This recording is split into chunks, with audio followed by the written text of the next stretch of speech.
नाज़रीन, उर्दू ग्राफी में खुशामदीद। कैसे हैं आप? आज आपके लिए राजनंद कृष्ण की एक बहुत ही मुख्तसर और इंतहाई खूबसूरत गज़ल लेकर आए हैं। इस गज़ल को फिल्म भरोसा में, जो कि 1963 की फिल्म है, भी गाया गया है। आप यकीनन पसंद करेंगे।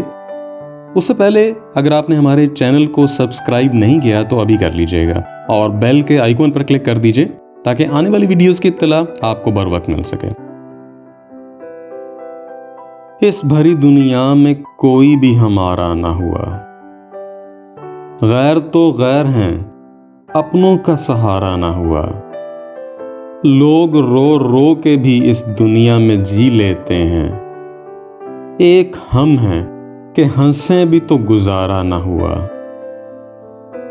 एक मोहब्बत के सिवा और ना कुछ मांगा था, क्या करें ये भी जमाने को गवारा ना हुआ।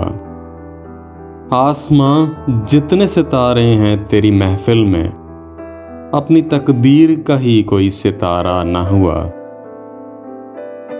इस भरी दुनिया में कोई भी हमारा ना हुआ, गैर तो गैर हैं, अपनों का सहारा ना हुआ।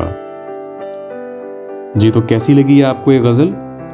मुझे उम्मीद है कि बहुत पसंद आई होगी, और अगर पसंद आई तो इस वीडियो को लाइक ज़रूर कीजिएगा, इससे हौसला अफजाई होगी। बहुत शुक्रिया।